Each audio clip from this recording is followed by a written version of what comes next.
Hi there, welcome to Word on Wednesday. It's our moment in the middle of the week when we get a chance to stop and to re-engage with the things we looked at Gather Worship on Sunday. Now this Sunday we were in the book of Exodus chapter 11 and we were looking at the warning of one final plague that was to come. One final judgment that would force Pharaoh to let Israel go. And it's a terrible thing. It's the slaughter of the firstborn of Egypt. It's a terrible judgment. And it's difficult to read those kind of things. And we were asking the question, did it really have to be like that? Did it really have to be this way? And as we went through, we came to the conclusion that perhaps, yes, it did. Yes, it did. Why? Well, first off, we were thinking about Pharaoh's heart and Pharaoh's refusal to let the people go. He gets 9 opportunities to let them go, but he refuses. And we learn that he has a hard heart. We learn that God hardens his heart still further. It's not that he doesn't have a choice, it's just that God seems to kind of, through these confrontations, these challenges that he faces, God seems to accelerate the process of petrification or calcification, the hardening of Pharaoh's heart. It's already there and it just gets worse. Why? Well, we learn that it's pride. God, through Moses, asks Pharaoh, how long will you refuse to humble yourself before me and let my people go?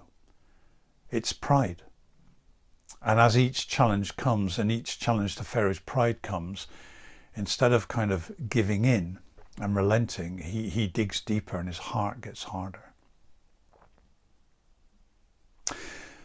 But as much as Pharaoh and the Egyptians needed to see these miraculous events, these kind of judgments fall on them, so the people of Israel need to see it too.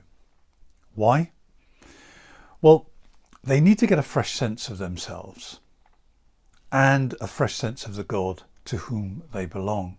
You see, they've been in Egypt a long, long time.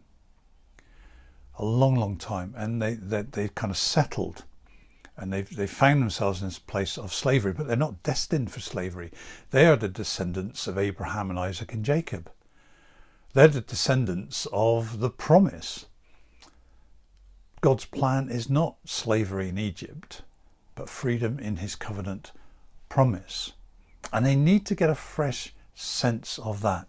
And as you go through, as the plagues unfold, you can see that God is beginning to do that. And he talks about bringing a distinction between the Israelites and the Egyptians. Something like the plague of darkness. He talks about darkness is going to fall such that people won't be able to see anything. They'll be stuck in their homes. But where the Israelites are, there will be light. And then when the storms of hail come, and smash everything up, everything is decimated apart from in the land of Goshen, where the Israelites are. So God is beginning to kind of draw out this distinction to give them a fresh sense of who they are in him and who he is. God also needs to shape their resolve. He needs to kind of fashion it, harden it, because they're not ready for this journey to freedom, because the journey to freedom is not without its challenges. And they're just not ready for that yet. They need kind of hardening up, firming up, toughening up in their resolve. It's interesting that when Moses first goes to Pharaoh and says, the God of the Hebrews has appeared to us and he's saying you need to let the people go. Pharaoh responds with more harsh treatment, doesn't he? And the people kind of turn on Moses and say, what have you done? What have you done? You've made us a stench to the Egyptians. You've put a sword in their hand. In other words, if they wanted an excuse to beat us and kill us, now they've got one and you've given it to them.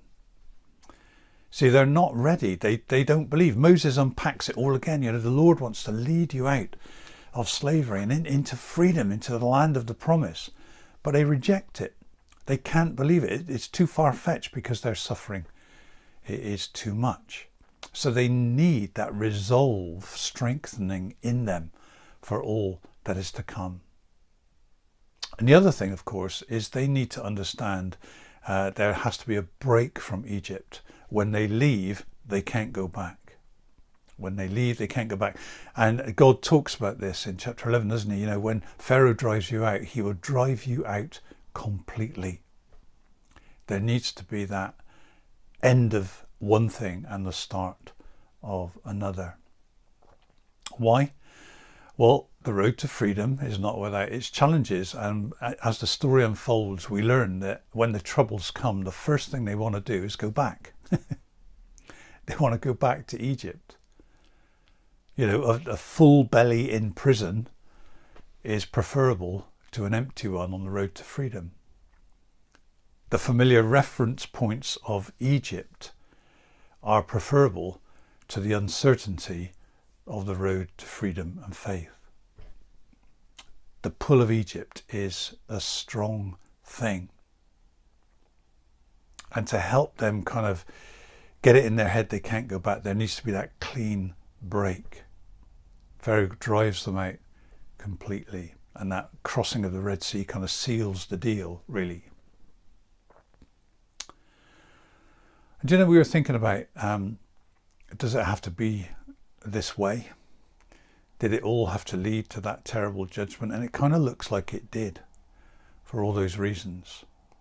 But we're also thinking about, as believers, there can be those times in our lives when we too are experiencing the pull of Egypt. The way of the world is seeking to draw us back into its kind of values, its attitude, its practices, its mode of thinking and mindset. But we need to kind of break ourselves out of that. How? Well, we look to the Word and the Spirit. We need to look to God to give us that fresh sense of who we are, that we find in His Word and through the knowledge and presence of the Spirit. We need to get a fresh sense of who we are and a fresh sense of the God to whom we belong. And that's what Paul talks about, doesn't he, in Galatians 5.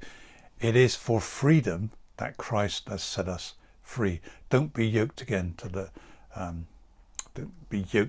bonds of slavery. His context there is about religious ritual and so on, but the point stands across a whole range of things. We are called to freedom. But there will be a temptation for us always to look back, to look for the easier option on the road of faith. The pull of Egypt is no small thing. So I don't know where it landed for you on Sunday or where it lands for you today, but can I just encourage you, if you are struggling, if the pull of Egypt is strong at the moment, if your circumstances are kind of robbing you of the ability to believe, then look again to the Word and the Spirit and get a fresh sense of who you are in God and to God, and who God is, the one to whom you belong. Well, I hope you enjoy the rest of your day, and may God bless you. Amen.